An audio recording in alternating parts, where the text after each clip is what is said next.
Hello, hello, hello. It's Mary K. Smooth, and I'm feeling better.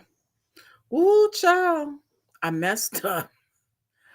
I took the COVID, the flu, RSV, and pneumonia together. Whew, it got me good. I was down for 2 days. I started feeling sick. I couldn't believe it. I mean, it caught me, and I'm just, man, I can't tell you. Yeah, it was pretty bad. But I'm back, feeling better now. And only thing I haven't taken is the whooping cough, which for those that care, the whooping cough is included in tetanus, but you had to have it 10 years or less ago. Well, less than 10 years. And so I didn't that 4 shots daggone there killed me. My right, they did 2 in each arm, and I'm telling you, I was beat down, and my right arm is still swollen, and red.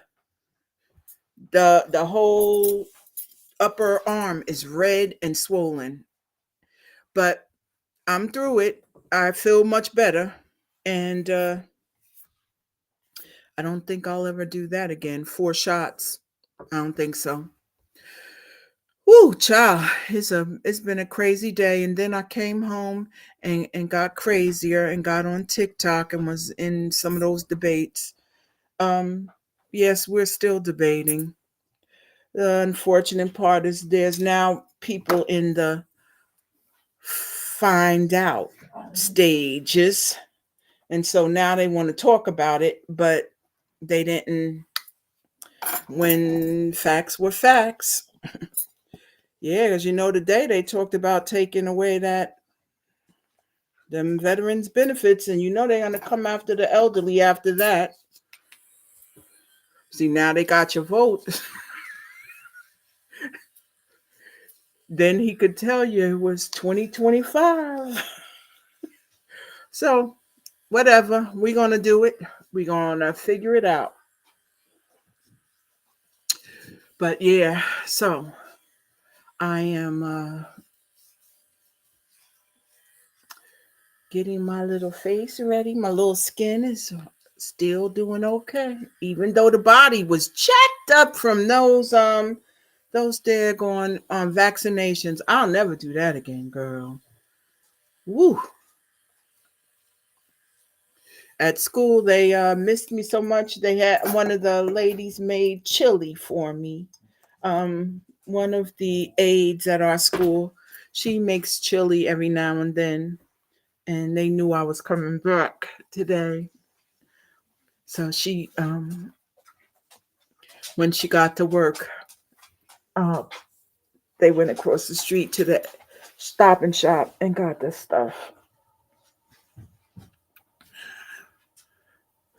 And they made chili for our little crew.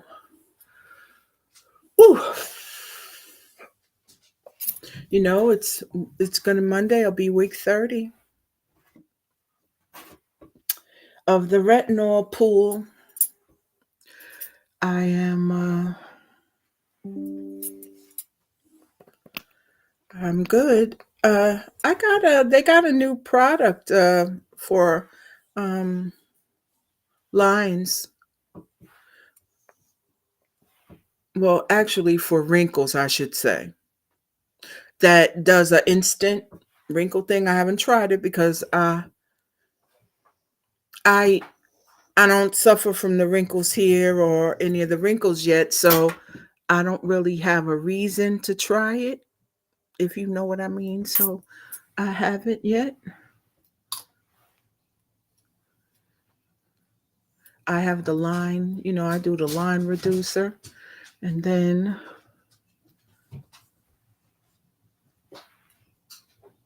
oh God, I thought I'm looking and looking for it on the back of my hand. And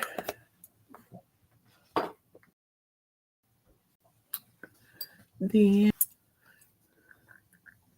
my other cream. And I'm about ready to mix, mix, mix. Yeah, there we go.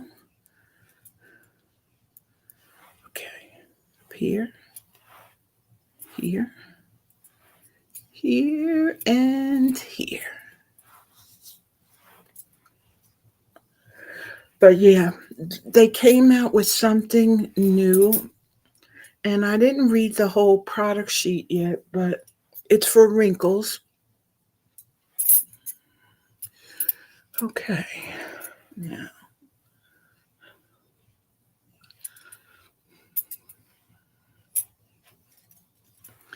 and my night cream.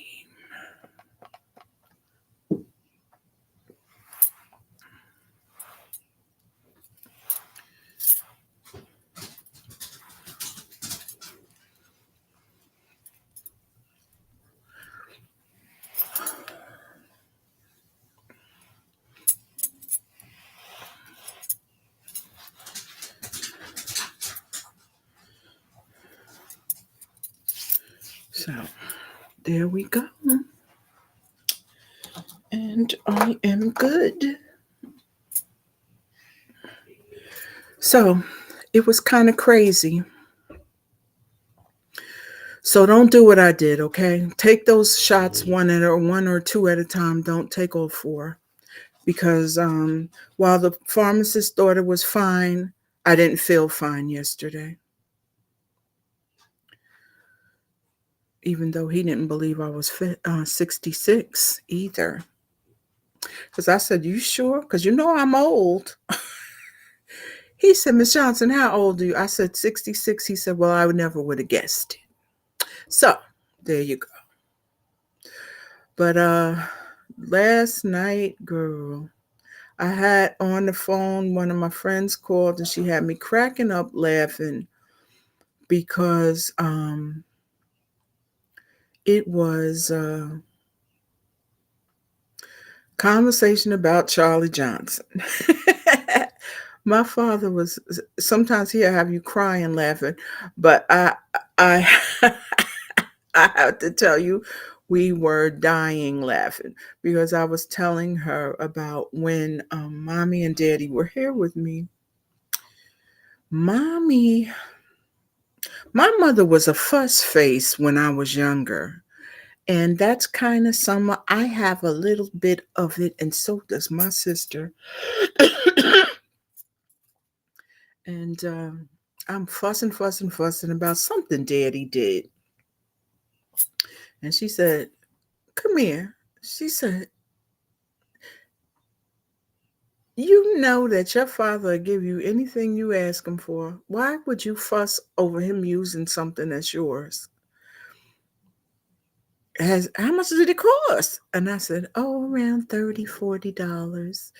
She said, "So give him the thing and ask him for $40. Do it in reverse, actually. Ask him for $40 and then give it to him." She said, "Your father's going to give you the money." She said, "Don't argue with your dad over little things, Maria." She said, you argue with your father over big things." She said, "Your dad does not like confrontation." So, when we were married, the the foundation of our existence, he said, would be our character and our morals. So doing the right thing always. Well, sometimes doing the right thing is not easy. And if it requires confrontation, sometimes I could see your father leaning back, letting the confrontation do itself. She said, "And that's when I kick him in the back." Now that is a fuss right there. She said, "So don't argue with your father over $30 or $40 that he would give you anyway. You argue with him about the confrontation it takes to do the right thing. Because sometimes doing the right thing isn't easy.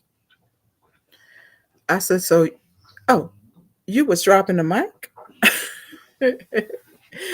My mother, that's how she would get me, honey. She'd drop the mic on me because mommy did. I mean, growing up with mommy, she got a lot. She got a lot better. Because when we were little, mommy used to act up on daddy sometimes. We used to feel sorry for him. I did. But you know what?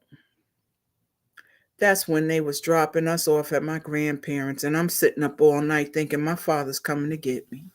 That was there you go, right there with a Charlie Johnson story. I was the little girl that if my father stood and put his hands on his hip bones, you know how men do, and hold their jacket back, you would see a little girl doing the same thing right next to him. So I always when he would get us, because my mother worked different hours. When before she started to teach, she worked at Western Electric, and he would take us to my grandmother's until my mother got off, like 11 o'clock. We would pack a bag, and I knew my pajamas were in the bag. However, that was just in case. So if my daddy told me he was coming to get me, girl, I'm sitting up all night until I can't sit up no more. Then my grandfather's home. He's going to take me to the guest room, put my pajamas on, put me in the bed, because I'd be sitting in his lounge chair. He had a recliner in the bedroom, and we were sitting there having snacks with my grandmother until Sharon would go to bed because Sharon, she hated it. She hated that I would sit up all night.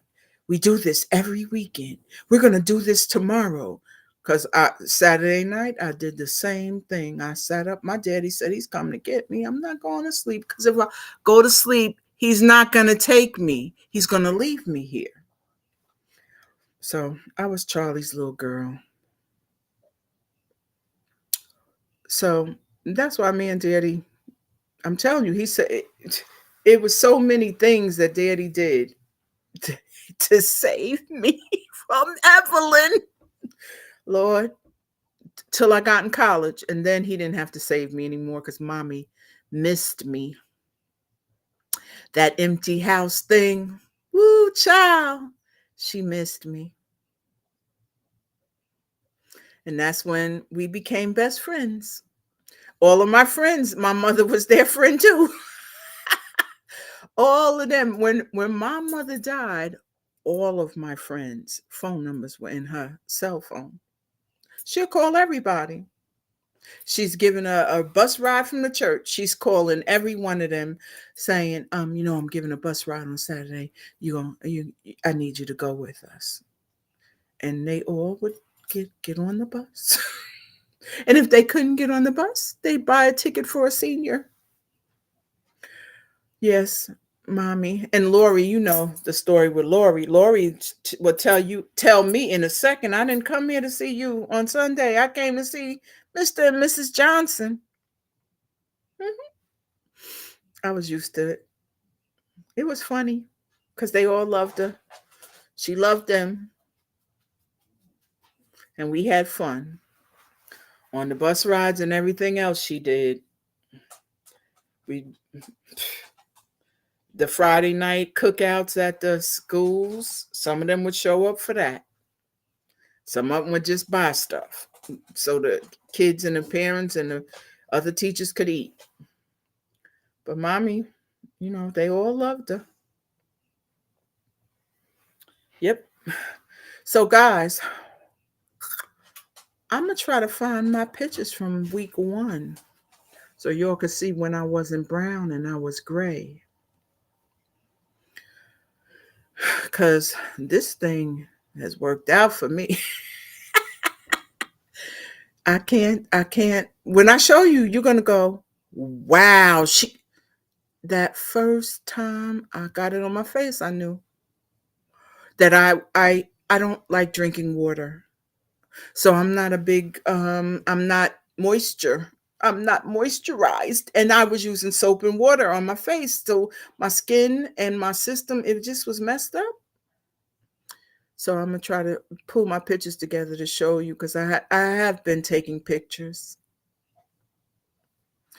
And in a couple of weeks, we'll find out if Zuki and X are gonna have puppies, and that'll be exciting for me at this time because X and Zuki are from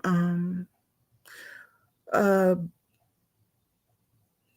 Gabriella and Pia, and I forgot her son's name. Oh boy, that's terrible because he's the one that shows them a lot. The dogs from Argentina, and in back of Uno is Bonnie Stoney's dog, our only Sharpei only platinum breeder of merit in the United States, or really in the world, because there's no one else.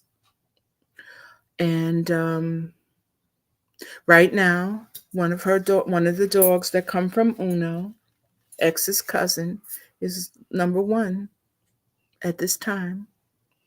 And I got that on both sides, both dogs. So if we have puppies, it's going to be interesting to see what we get. I talked to Bonnie and Gabriella before I bred them, and they both said, give it a shot. So I'm praying that I get puppies. If I get puppies, it'll be around the 20th of January. And then I'm gonna have to tell my boss. Actually, I'll find out around Christmas. I'm gonna have to talk to my boss because I'm supposed to go on a trip to Atlantic City at the end of January, but I can't leave puppies. Nobody will take them, and I don't want them to take them in case something happens. I want to be the one. So there you go. So I'm gonna sign off until Monday, guys.